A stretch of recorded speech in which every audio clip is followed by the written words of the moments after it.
Hi గురుదేవో భవ. ముందుగా గురుగారైన పత్రిజీ గారికి ధన్యవాదాలు. హింస చూడో హంస పకడో. పత్రి గారు తన జీవితాంతం అందరికీ చెప్పిన విషయం ఇది.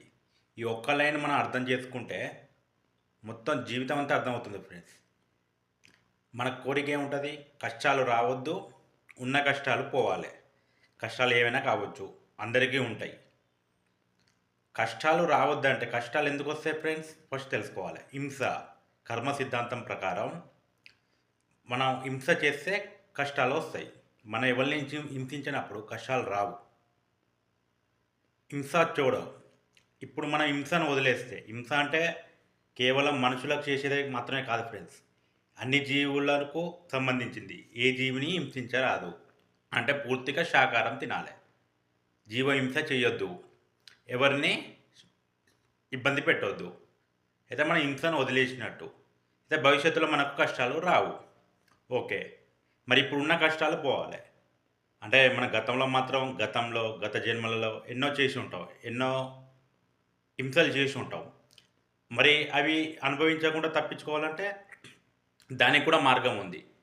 భగవద్గీతలో కృష్ణ భగవానుడు 9వ అధ్యాయం 22వ శ్లోకం, ఎవరైతే నన్నే నమ్మి, నన్ను అంటే ఇక్కడ ఆత్మ ఫ్రెండ్స్.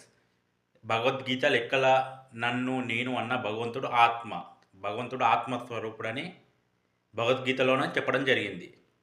ఆత్మను నమ్మి అంటే భగవంతుని నమ్మి ఆయననే ఆశ్రయిస్తారో వారి యోగక్షేమాలు నేనే చూసుకుంటానని కృష్ణ భగవానుడు చెప్పాడు.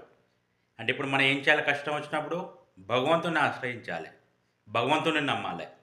ఎందుకంటే భగవంతుడే మన కష్టాలు తీర్చగలడు. మరి భగవంతుడు అంటే ఎవడు? ఆత్మ. ఆత్మ ఎక్కడుంది? దేహంలో ఉంది.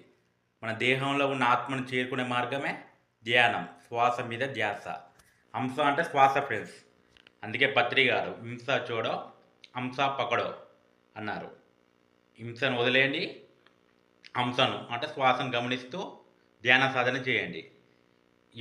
ఓకే ఫ్రెండ్స్, నా వీడియో నచ్చితే లైక్ చేయండి, షేర్ చేయండి. కొత్తగా నా ఛానల్ చూసే వాళ్ళైతే సబ్స్క్రైబ్ చేసుకోండి. Okay friends, bye.